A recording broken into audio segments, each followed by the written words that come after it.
안녕하세요. 농업기술센터 원예특작기술팀 김영진입니다.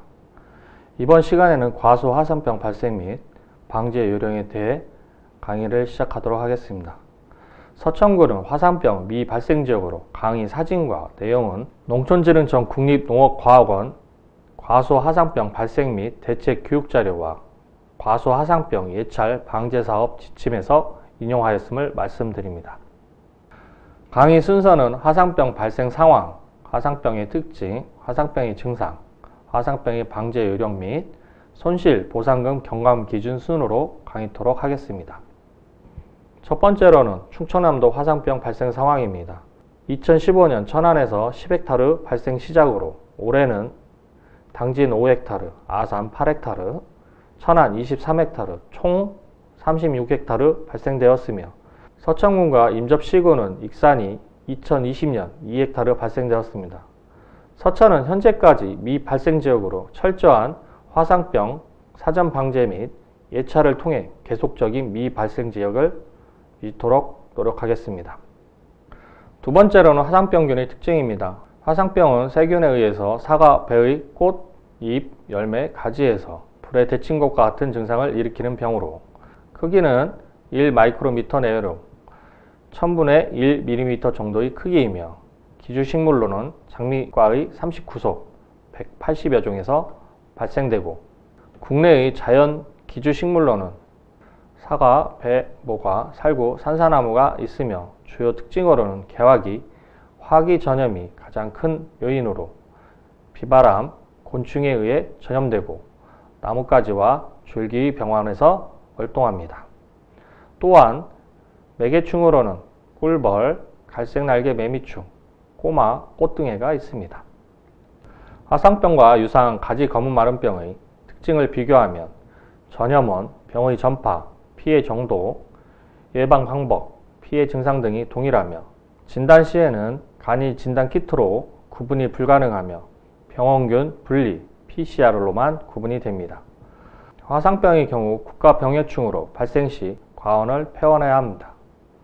세 번째, 화산병의 증상입니다. 화산병이 걸린 꽃은 수침상이 되고 쭈그러든 후 흑갈색으로 변해 떨어지거나 나무에서 매달려 있습니다. 수침상이란 물에 데친 것 같은 병증을 말합니다.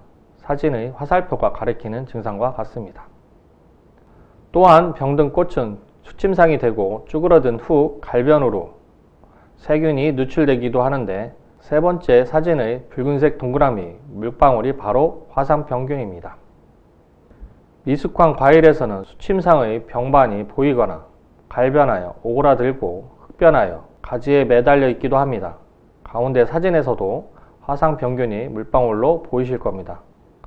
화산병균의 색은 흰색, 주황색, 붉은색, 갈색 등이 있습니다. 사진과 같이 끝가지와 흡지는 분출액이 튀거나 벌레에 직접 침입을 받아 전염되어 임접한 가지로 진전되고 잎에서는 잎 자루에서부터 시작하여 연맥을 따라 갈변하여 고사되고 1에서 2주 후에는 가지 전체의 잎이 말라 죽습니다. 화산병 병든 부위에서는 세균액이 분출되고 분출액은 공기와 접촉하여 갈색으로 변합니다. 잎이 검게 변하여 장가지에 매달려 있는 경우가 있는데 다 화산병이 아니고 보시는 왼쪽 사진은 화산병 증상이고 오른쪽 사진은 생리적으로 마르는 엽소 증상입니다.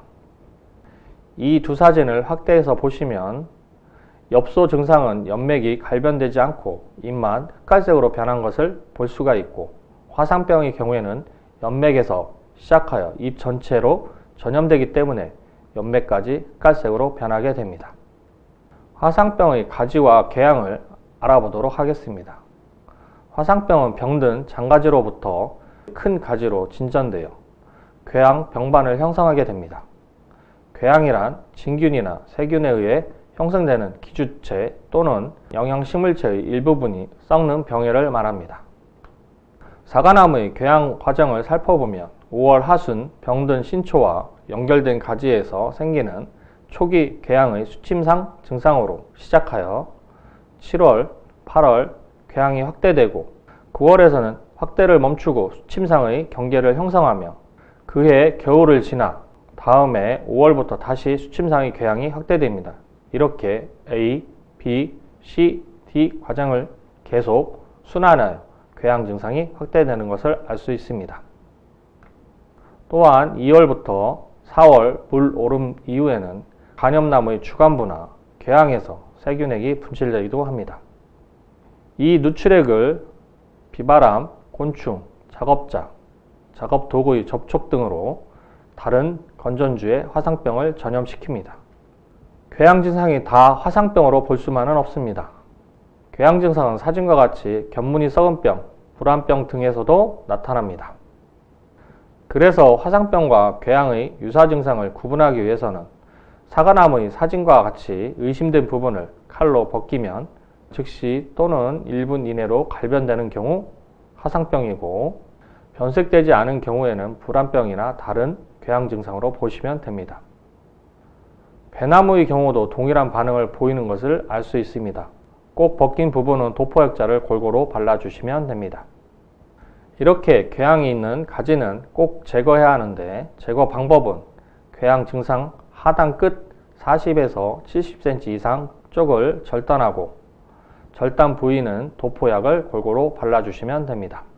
궤양 가지를 제거하지 않고 월동할 경우 화상병이 걸린 궤양 가지에서는 다음해 봄에 화상병이 있는 가지의 어미가지까지 병균이 이동하기 때문에 꼭 궤양 증상의 가지를 제거하여 주시기 바랍니다. 또한 궤양 제거 작업에 사용된 전정 가위, 톱 등은 70% 알코올 또는 물 20리터에 락스 100ml 혼합액에 1분 이상 침지하여 화상 병균을 살멸시킨 후 다음 나무 작업을 하여 주시기 바랍니다. 네 번째, 화상병 방제 요령입니다. 화상병은 사전 예방이 매우 중요하며 개화 전 1회, 개화기 2회 이상 등록돼 약제를 방제하시면 됩니다. 개화 전 방제는 3월 하순에서 4월 중순으로 사과의 경우 사진의 발아기, 녹색기가 함께 보일 때 실시하고, 배의 경우 발아기와 전엽기 사이가 함께 보일 때 방제하시면 됩니다. 개화기 방제는 2회 이상 방제를 하셔야 하는데 4월 하순에서 5월 중순이고, 이 시기는 꽃이 피는 시기이므로 약제 살포 시 다른 약제와 혼용 살포를 금지하여 주시고, 저온, 고온 조건일 때도 약제 살포를 하지 않아야 합니다. 방제는 화상병의 예측 정보를 활용하여 위험 경보 시 24시간 이내로 약제 살포를 하시면 됩니다. 약제는 동일한 성분의 약제를 2회 이상 살포하지 마시고, 약제의 희석 배수, 안전 사용 시기 등을 준수하여 주시기 바랍니다. 마지막으로 손실보상금 경감 기준입니다. 손실보상금 공적 방제의 명령 원인이 되는 행위를 하는 사람 중에서 과실이 있거나 과실이 있다고 인정되는 사람, 또는 고의가 있거나 고의가 인정되는 사람으로, 고의로는 미신고, 신고 지연, 역학조사 거부 및 방해, 교육 미이수 등이 있으며, 이분들은 보상금의 감액 대상이므로 이에 해당되지 않도록 화상병 사전방제 조치 이행명에 잘 따라주시고, 꼭 약제 살포 사진, 방제 약제 봉지를 보관하는 등으로 증빙 자료를 갖추어 감액되는 일이 없도록 하여 주시기 바랍니다. 이상은 과수화상병 발생 및 방제 요령에 대해 강의를 마치도록 하겠습니다. 감사합니다.